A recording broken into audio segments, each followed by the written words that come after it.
Dinner and a Movie is brought to you by Hamilton Walkers. A sci-fi movie only available in theaters and a moving Netflix drama are available for viewing this weekend. And here to get us up to speed on Voyagers and Concrete Cowboy, the Concrete Cowboy himself, and Pam, film critics Chuck Koplinski and Pam Powell. Yeah. I just... Should have brought my hat. You should, I absolutely should have. Well, yeah, we're not going to start with Concrete Cowboy, though, first. Oh, okay. Let's start with Voyagers. Voyagers, a science fiction movie actually going to be in theaters this weekend. Director Neil Berger, he's probably best known for the first Divergent film. He directed and wrote this film. Another science fiction film as well. This one takes place in the very near future. 2061, guess what? The planet, it's done. We have just screwed it up so much that we have got to leave. Fortunately, we have found another planet in a far, far distant solar system that can sustain life. So, Colin Farrell plays a doctor who's in charge of a project in which they decide that they are going to get a mission going to get there so that we can settle there. But what's interesting is that the whole crew, it's going to take us 83 years to get there. So they breed. They actually breed children to be the crew of this spaceship. And they know that their children and then their grandchildren will be the ones who finally get there. What could go wrong? Nothing.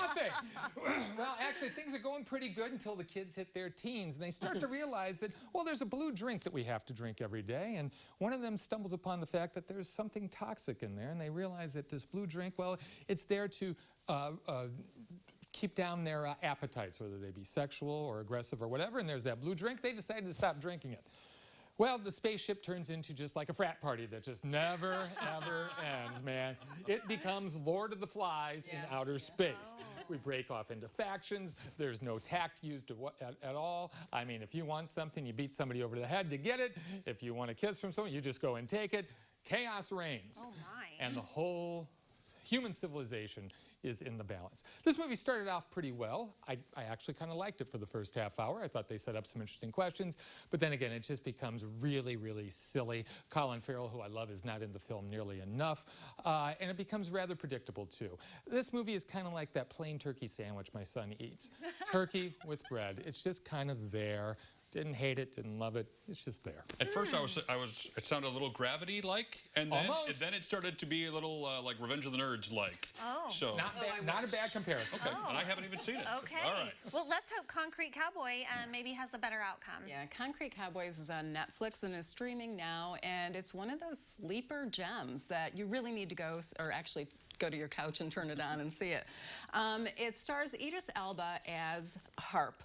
And he lives in Philadelphia. He's got a son who's he's a teenage son living in Detroit with his mom. And boy, oh boy, is that kid giving his mom a run for her money. And so she ships him off to go see dad in Philadelphia. He lives in a really difficult area of Philly, and he works as a stable hand in Philadelphia at a place called the FLETCHER Street Stables. This is a real thing. That's one of the things that is so intriguing about this movie, is that it's based on a real place and real events. It also incorporates real people, real cowboys from FLETCHER Street Stables. Poor Cole, he just is pushed and pulled in two different directions, doesn't get along with his father. He ends up in a bad group and has to make a decision as to what is important in his life and how he is going to grow up and change. The relationships that he develops with the other people, the other stable hands that are actual real cowboys, like I said, are incredible, and he learns how to connect with nature and these horses in this concrete jungle. It's a predictable story, so I'm going to pull back a little bit from that because it's an extraordinary story, because it does incorporate real people, real cowboys. If you watch this, and I hope that you do, the campfire scene is one of the most charming scenes possible, and the boy who plays Paris in a wheelchair has an extraordinary story, real story to tell. Wonderfully done, wonderfully shot. See the movie. Okay, and that's on Netflix. It is.